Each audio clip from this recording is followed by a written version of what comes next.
12월 4일 본문은 사사기 17장 1절에서 13절입니다.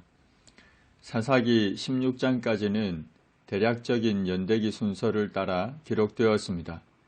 그러나 17장부터 21장까지는 연대적인 순서에 따라 기록된 것이 아닙니다. 두 개의 에피소드를 중심으로 사사시대의 타락상을 보여주고 있습니다. 17장과 18장은 미가의 신상을 모티브로 해서 사사시대의 종교적인 타락상을 보여주고 19장부터 21장은 한 레위인의 첩의 문제를 모티브로 당시 이스라엘의 도덕적인 타락상을 보여주고 있습니다. 이 두 개의 에피소드는 단 지파의 이주 문제를 다루고 있는 것과 대제사장 엘르아살이 생존한 때에 발생한 것으로 미루어 보아서 사사시대 초기에 발생한 사건들이라 볼 수 있습니다. 에브라임 산지에 미가라 이름하는 사람이 있었습니다. 미가의 어머니가 은 1100을 잃어버렸습니다. 실수로 잃어버린 것이 아니라 도둑 맞았습니다. 그래서 그 도둑을 저주했습니다. 그랬더니 아들 미가가 다가와서는 어머니께서 은 1100을 잃어버리셨으므로 저주하시고 내 귀에도 말씀하셨더니 보소서 그 은이 내게 있나이다. 내가 그것을 가졌나이다 고 했습니다.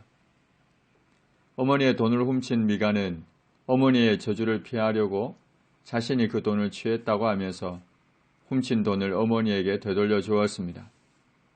미가의 어머니는 자신이 내뱉었던 저주의 대상이 아들이라는 사실을 알게 되자 저주를 취소하고 싶었습니다.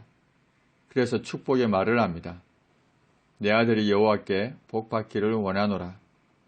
그런 후에 내가 내 아들을 위하여 한 신상을 새기며 한 신상을 부어 만들기 위해 내 손에서 이 은을 여호와께 거룩히 드리노라. 그러므로 내가 이제 이 은을 네게 도로 주리라 하고 했습니다. 미가의 어머니는 가증스러운 신상을 만들어 숭배하면서도 그것을 여호와께 대한 간절한 신앙의 표현인 양 여겼습니다. 한 신상을 새기며 한 신상을 부어 만든다는 표현은 곧 조각하여 만든 신상과 주조하여 만든 신상 두 종류의 신상을 만들겠다는 의미입니다. 미가의 어머니는 은 200을 가져다가 은장색에게 주어 한 신상을 새기고 한 신상을 부어 만들었습니다. 그 신상을 미가의 집에 두었습니다. 그 사람 미가에게 신당이 있었습니다. 당시 여호와의 언약궤가 모셔져 있는 회막은 실로에 있었습니다. 그런데 미가는 자신의 집에 신당을 두고 그것을 여호와의 성소로 여기고 있었던 겁니다. 미가는 에봇과 드라빔을 만들고 한 아들을 세워 그의 제사장으로 삼았습니다. 에봇은 대제사장이 입는 거룩한 의복으로 때로는 하나님의 뜻을 물을 때 사용하기도 했습니다. 그리고 드라빔은 가정을 지키는 수호신으로 우상입니다. 나아가 제사장은 레위 지파 중에서도 아론의 자손들만이 그 직분을 세습하도록 규정되어 있는데 에브라임 지파에 속한 미가는 자기 아들을 제사장으로 삼았습니다. 미가의 이야기를 통해 당시 종교적으로 얼마나 타락했는지 알 수 있습니다. 사사기는 이러한 상황을 한마디로 이렇게 정리합니다. 그때에는 이스라엘에 왕이 없었으므로 사람마다 자기 소견에 옳은 대로 행하였더라. 이 말씀은 18장 1절, 19장 1절, 21장 25절 도합 4번에 걸쳐 동일하게 기록이 되어 있습니다. 여기서 왕은 물론 인간 왕을 가리킵니다. 그러나 그 인간 왕은 하나님의 뜻에 따라 통치하는 왕을 말합니다. 진정한 왕은 여호와 하나님이시기 때문입니다. 그리고 자기 소견은 자기 눈 안에라는 의미입니다. 각자 자신의 판단에 옳은 대로 행했다는 말입니다. 사사기를 이 말씀 한 구절로 당시의 타락상을 보여주고 있습니다. 유다 가족에 속한 유다 베들레헴에 한 청년이 있었습니다. 그는 레위인으로서 거기서 거류하고 있었습니다. 본래 레위 지파 사람들은 다른 지파와 달리 특정한 기업이 없어서 모든 지파 가운데 흩어져 살게 되었습니다. 전국의 산지에 있는 레위인의 성읍으로 구별된 48개 성읍에 분산되어 살았습니다. 그런데 특이한 것은 레위인의 48개 성읍 가운데 베들레헴은 없습니다. 그래서 레위인 소년이 베들레헴에 태어났음에도 불구하고 그곳이 레위인 거주 성읍이 아니었기 때문에 거주했다라는 표현을 사용하지 않고 거류했다는 표현을 사용하고 있습니다. 그러면 왜 레위 소년이 베들레헴에 살아야 했을까요? 그것은 생계 문제 때문이었습니다.